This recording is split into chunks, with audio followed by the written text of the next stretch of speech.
Chapter 13. Baxter Dawes. Paul wanted to see a play, which was at the Theatre Royal in Nottingham that week. He asked Clara to come with him. He took his evening clothes in a suitcase and changed at Jordan's after work. At the theatre, Clara took off her coat, and he discovered she was in a sort of green evening dress that left her arms and neck and part of her breast bare. He could almost feel the firmness and softness of her body as he looked at her. He sat all the evening beside her beautiful bare arm, watching the strong throat, the breasts under the green stuff, the curve of her body in the tight dress. He somehow hated her because she made him suffer the ache of her nearness. When the lights went down, she sank against him, and he stroked her hand and arm with his fingers. The play continued, but it seemed like a dream far away from him.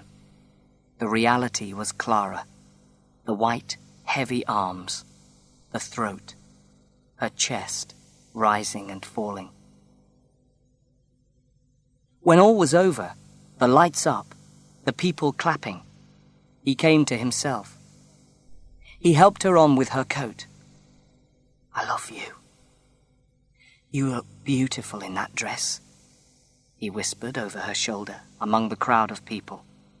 It seemed to him that he met a pair of brown eyes full of hate as they made their way out of the theatre, but he did not know whose eyes they were. He and Clara turned away and walked towards the station. 2 or 3 evenings later, Paul was drinking in the Punch Bowl pub with some of his friends when Baxter Dawes came in. He looked much thinner and seemed to be on a downhill path. His woman, Louis, had left him, and he had recently spent a night in jail for fighting. Paul and he were enemies, but as fellow workers, there was a familiarity between them. Paul often thought about Dawes and wanted to know him better. This evening, he offered Dawes a drink. Dawes refused with a curse and went on making insulting references to Paul's friendship with Clara. Paul tried to pay no attention, but one final remark caused him to throw half a glass of beer in Dawes's face. There was nearly an ugly fight, but the quick-thinking barman led Dawes to the door and forced him to leave the pub. Paul told Clara jokingly of the quarrel with her husband. The colour rose in her face. Her grey eyes glowed with anger. She advised Paul to carry a gun because, she said, Dawes was dangerous. Paul laughed at the idea, but in fact, a violent quarrel at the factory a few days later led Dawes to attack Mr. Jordan and ended with Dawes losing his job. Clara was indeed passionately in love with Paul, and he with her, as far as passion went. One evening, they were walking down by the river, and his mind was somewhere else. Clara listened to him whistling a sad, dissatisfied tune. She walked on in silence. When they came to a bridge, he sat down looking at the stars in the water. She sat beside him. "Will you always stay at Jordan's?" she asked. "No. I shall leave Nottingham soon and go abroad." "Go abroad? What for?" "I don't know. I feel restless. I shall not go for long, while my mother's there." "And if you made a nice lot of money, what would you do?" she asked. "Live in a pretty house near London with my mother." "I see." There was a long pause.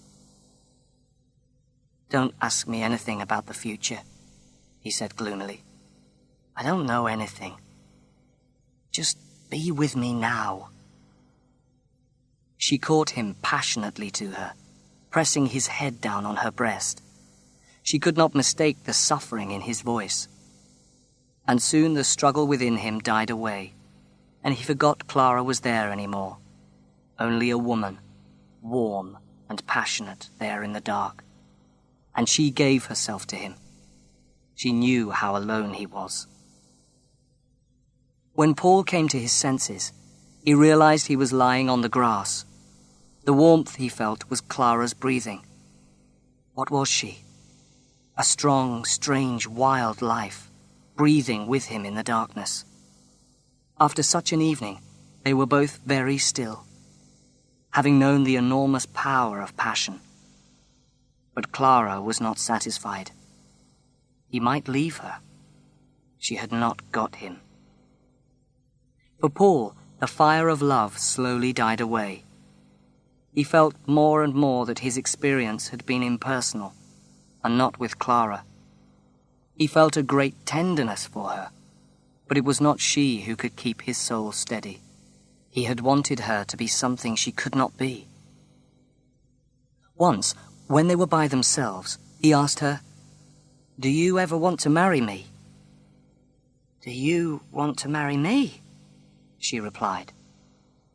"Yes, I should like us to have children," he answered slowly. "But you don't really want a divorce from Baxter, do you?" It was some minutes before she replied. "No," she said. "I don't think I do." Gradually their love-making became more mechanical, without the wonderful high points of that first time. One night, he left her to go to the railway station over the fields. He did not have much time, and it was very dark. He was going through a gate when he saw a dark figure leaning beside it. "Paul Morell," said the man. He knew it was Dawes. "I've got you, haven't I?" said Dawes. "I missed my train," said Paul. "All right, then," answered Dawes. And suddenly the younger man was knocked backwards by a blow across the face. The whole night went black. Then he began to see Dawes more clearly, and hit him above the mouth. Suddenly, from nowhere, came a great blow behind the ear. He heard Dawes's heavy breathing, like a wild animal's. He hung on to the bigger man like a wild cat, till at last Dawes fell with a crash, and Paul went down with him. His hands pressed the other man's throat in a blind need to kill him. Then he was thrown to one side. He felt his enemy kicking him as he lay on his back, helpless. Then he lost consciousness. Paul woke gradually. He knew where he was and what had happened, but he did not want to move. At last, his willpower forced him to get up. He was sick with pain, but his brain was clear. He found a pool of water and washed his bloody face and hands. The icy water stung, but woke him fully. All he wanted was to get to his mother. On foot, as in a terrible dream, he made the journey home. Everybody was in bed. His face was raw and badly marked, almost like a dead man's face. The night was a long, bad dream. In the morning, he woke to find his mother looking at him. Her blue eyes, they were all he wanted to see. She was there. He was in her hands. "It's not much, Mother," he said. "It was Baxter Dawes." He had a displaced shoulder, and the second day, his breathing also became very difficult. His mother was as pale as death, and very thin. She sat and looked at him, then looked away into space. Clara came to see him. Then Miriam came.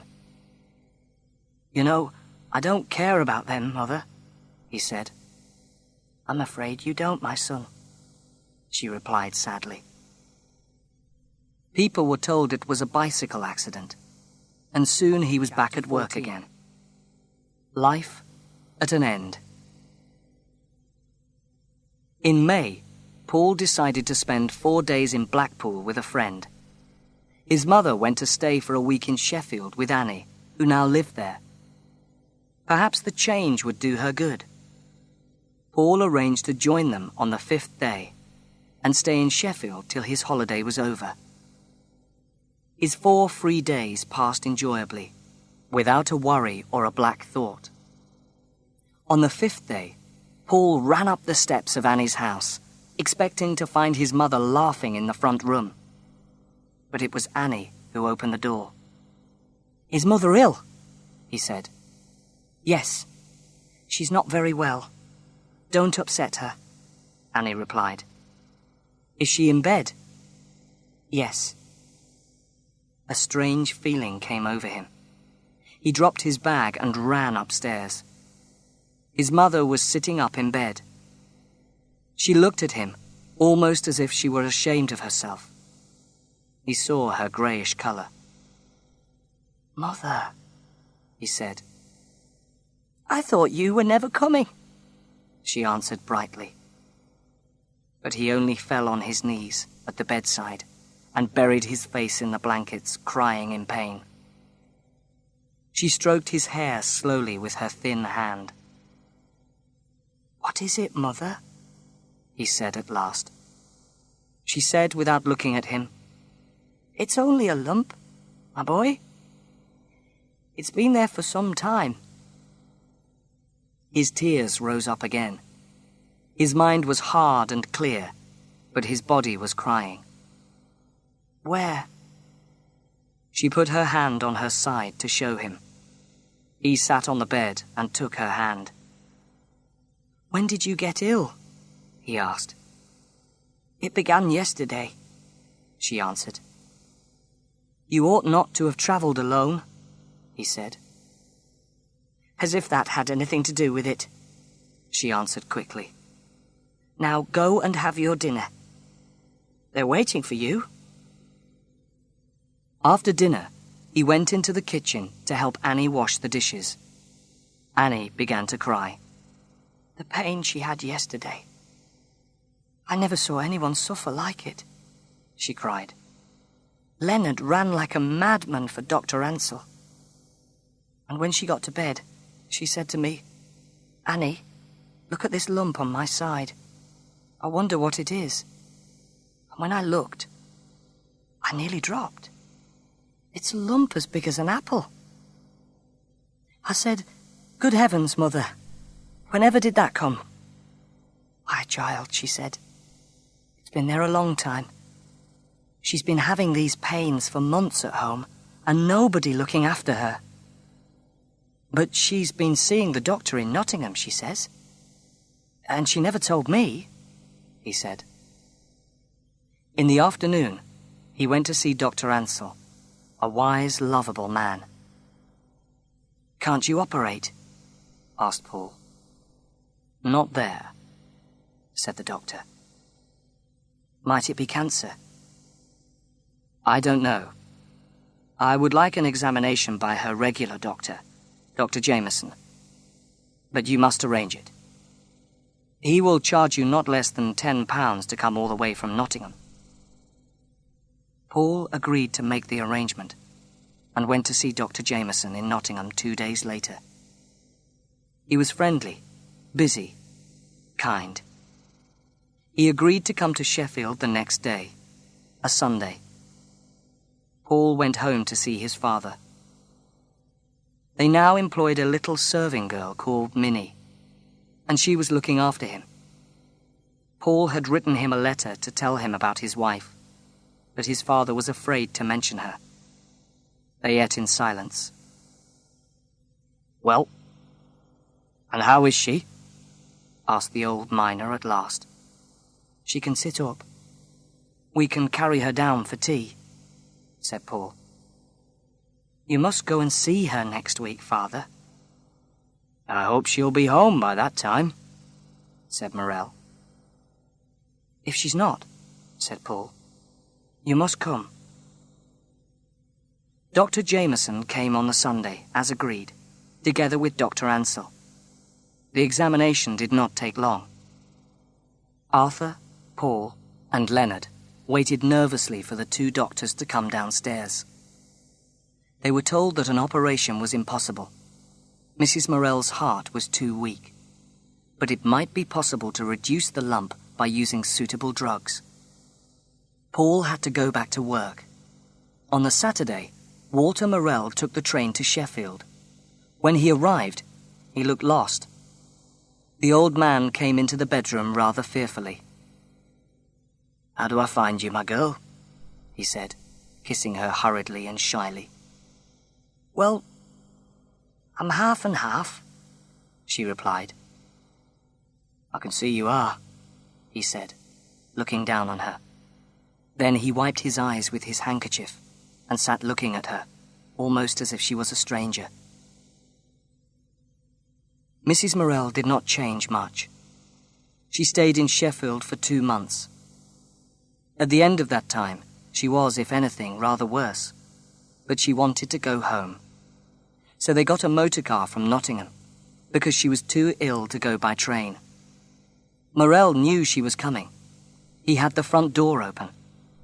Half the neighbours came out to greet her.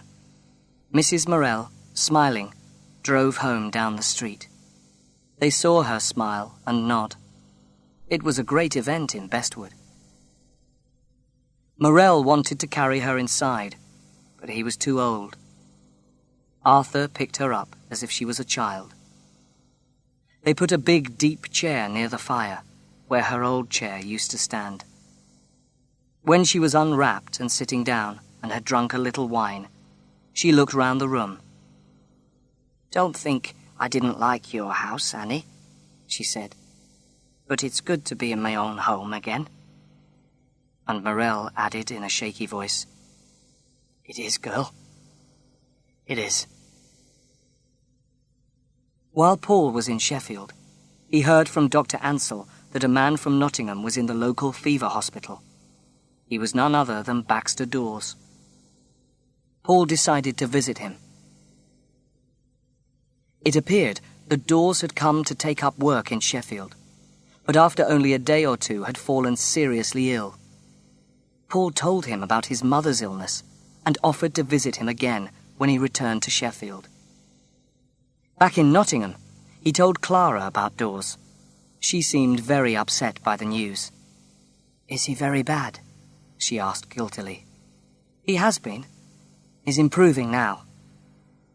There was a distance now between the lovers. "I've behaved badly to him," she said, "and now you're behaving badly to me. It's what I deserve. He loved me 1,000 times better than you ever did." As soon as she could, she went to Sheffield to see her husband. The meeting was not a success, but she left him roses and fruit and money. She wanted to repay him, even though her heart was not warm with love. Mrs. Morell got gradually worse. Paul knew, and she knew, that she was dying, but they kept up a pretense of cheerfulness. Dawes was now in a rest home near Nottingham, and Paul visited him there sometimes. A peculiar friendship developed between the two men. Dawes, still very weak, seemed to rely on Paul. The days and weeks went by.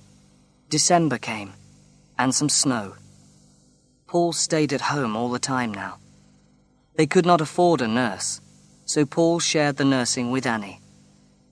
Their mother had strong drugs every night to help her sleep, and her heart beat irregularly. Annie slept beside her. Paul went in the early morning when his sister got up. Mrs. Morell's eyes grew darker and darker, her body thinner, her skin greyer. "Can't you give her something to put an end to it?" he asked the doctor at last. But the doctor shook his head. Walter Morell was silent and frightened. Sometimes he went into the sick room to look at her, then left in confusion. One evening, Paul collected all the sleeping pills there were and took them downstairs. Carefully, he made them into a powder. He put the powder into the hot milk which he took to his mother at 9 o'clock. She drank a little and looked at him with dark, wondering eyes. "Oh, it is bitter, Paul," she said, making an expression of distaste. "It's to help you sleep better," he said. She drank some more of the milk. "Oh, it is horrible," she told him. Paul brought her a little cold milk to take away the taste. Mrs. Morell drank it down. She was sighing with tiredness. Her heartbeat was very irregular. Paul and Annie settled her down for the night. As usual, Annie slept with her, and Paul slept in the next room. He was woken suddenly by Annie's whispered, "Paul, Paul, come and look at her." His mother lay with her cheek on her hand, in the same position as before, but her mouth had fallen open, and she was breathing with loud, heavy breaths, with long pauses in between. They sat silently listening to the great, rough breaths. The night went by, breath by breath. Still it was dark. His father got up. "Had I better stay?" he whispered. "No. Go to work," answered Paul. In a few minutes, he heard his father's heavy footsteps on the snow outside. He watched the snow growing blue. A grey, deathly dawn followed. Annie came in and looked at him questioningly. "Just the same," he said calmly. Soon the neighbors came with their frightened question. "How is she?" At 10 o'clock, the district nurse came. "Nurse," cried Paul, "she'll continue like this for days." "She can't, Mr. Morell," said the nurse. "She can't." At about 11 o'clock, he went downstairs and sat in the neighbor's house. Suddenly, Annie came flying across the garden, crying, "Paul! Paul! She's gone!" In a second, he was back in his own house and upstairs. They all stood back. He kneeled down and put his face to hers and his arms round her. "My love. My love. Oh, my love," he whispered again and again. "My love. Oh, my love." Their father came home from work about 4 o'clock. He came silently into the house and sat down. Tired, he laid his black arms on the table. The serving girl hurried to give him his dinner. At last, Paul said, "You noticed the curtains were closed?" Morell looked up. "No," he said. "Why? Has she gone?" "Yes." "When was that?" "About 12 this morning."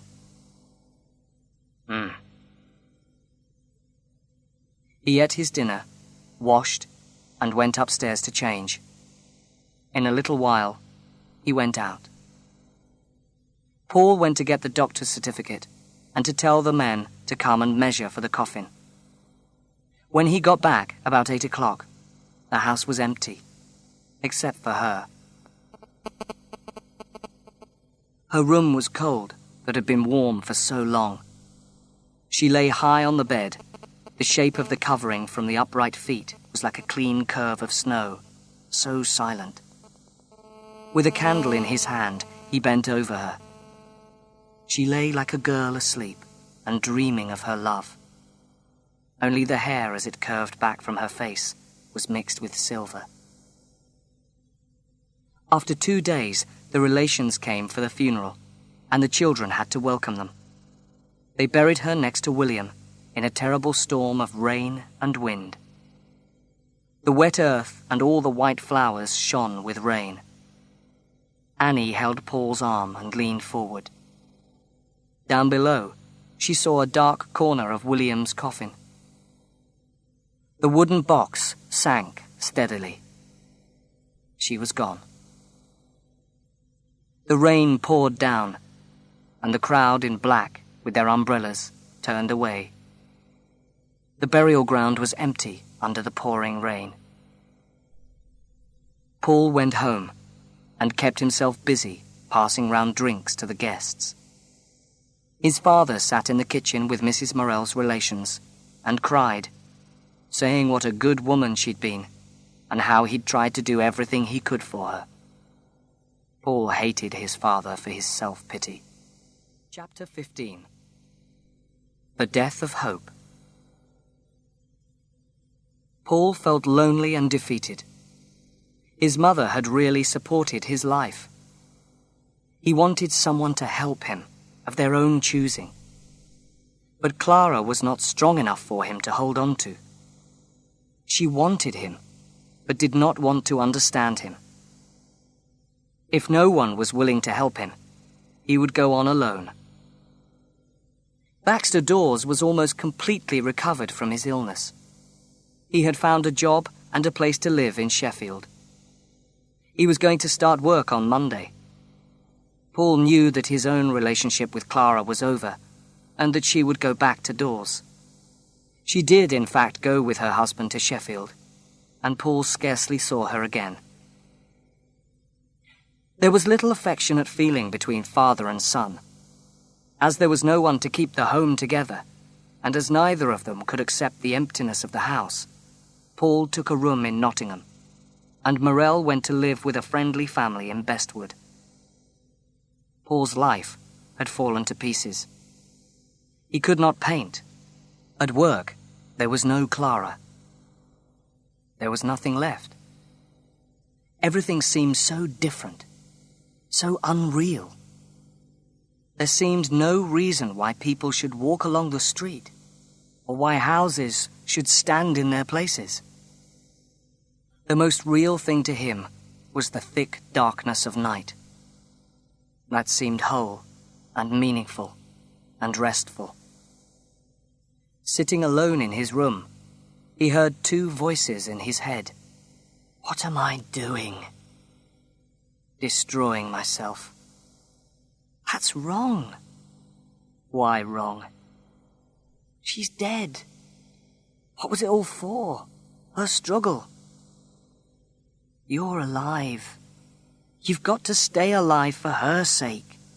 Carry on for her. Go on with your painting. Painting is not living. Marry then. Have children. Marry who? Miriam.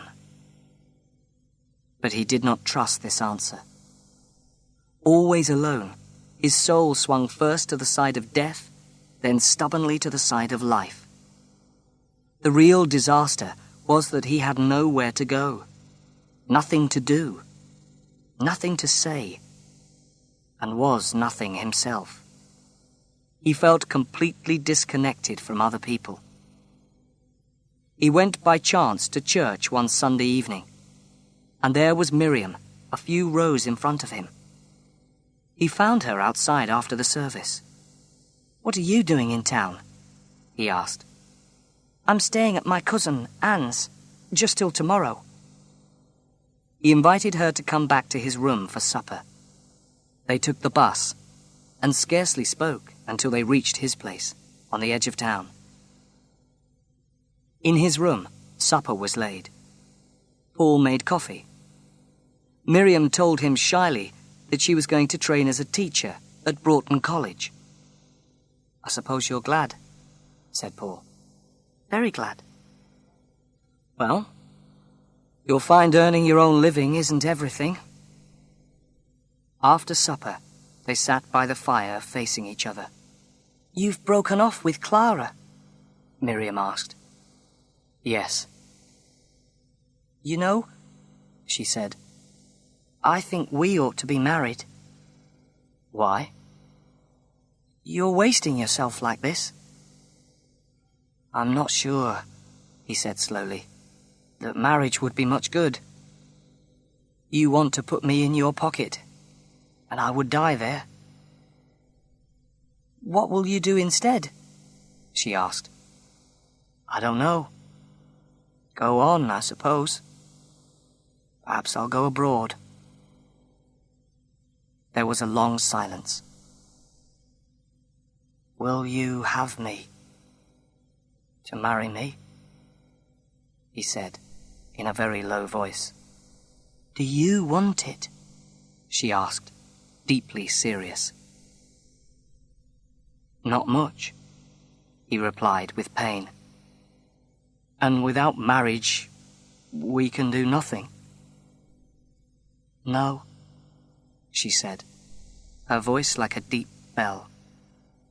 "No, I think not." He went with her to her cousin's house and left her there. As he turned away, he felt the last foothold for him had gone.